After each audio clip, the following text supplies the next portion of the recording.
All right, so here we are in Ableton.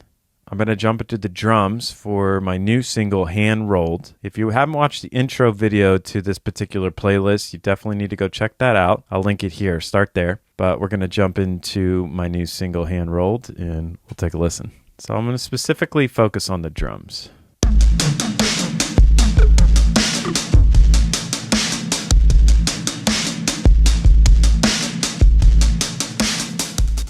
All right, so just the way that I have it set up, I guess organizationally, for most of my mixes, it looks like this. I'll have drums bus, a keys bus, a bass bus, and that will all be run into the music bus. I learned this from Eric Valentine, Making Records with Eric Valentine. So he has a music bus and then a vocals bus. That's how I have it set up or organized. So if I open up this particular drums bus, you'll see that I have a bunch of different buses within the drums bus. Okay, so within the drums bus, I have a kit, the bongos, the percussion, the gong, the splash, the clap bus, and the organ foxtrot. So yeah, that's the basic organization. So let's just open up this kit. Again, Pat Van Dyke was the drummer. He's an incredible drummer. We just mic'd up the kick, the snare, and the two overheads. The way that I process them is I have the kick coming in here on this one, and I have a gate on it. I'll just essentially have a high, a kick high and a kick low. And I'll just solo it. I have a gate on it, because if not, it would sound like it would have a lot of bleed. So I just kept the gate on it. So let's just move over to like maybe the verse. So I have that kick low, and then what I did was I duplicated, I made a new channel, and then I ran that same kick channel into the kick high. And from here, essentially, all I'm doing is using this Goodhertz plugin tube, giving it a lot of tube saturation, and then I'm kicking up the highs really hot there, cutting out the lows. So you basically have this like two layers, the lower layer and then the higher layer. And then I'm running those specifically right into this kick bus. So I'm doing something very similar with the snare. I have three versions now. I have this regular snare with the gate on it, and then I'm sending that out to a snare low and a snare high.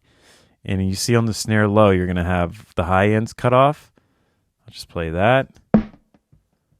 And then the low end cut off. And then all that's running into the snare bus here.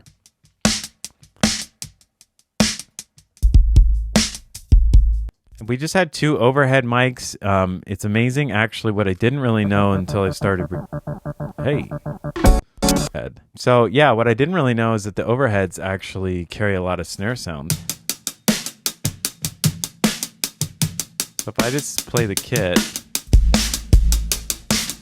take out the overheads.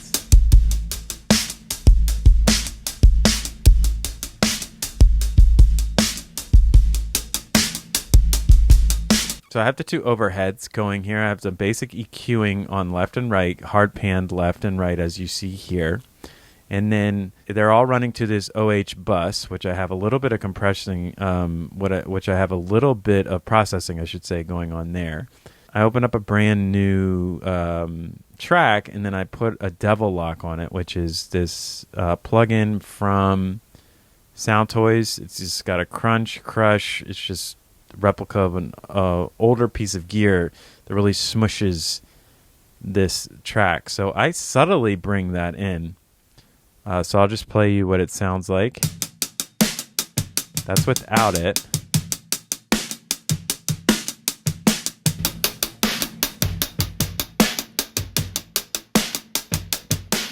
And that's with it. And I have control over how much I put into it. So I'm sort of parallel processing the drums.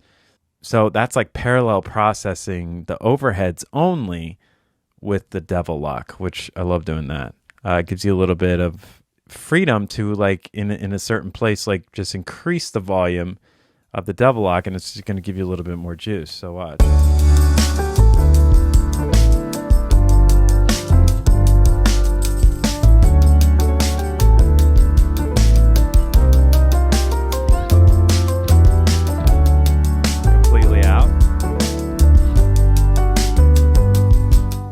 So that's the processing of the kit only from my new single, Hand Rolled.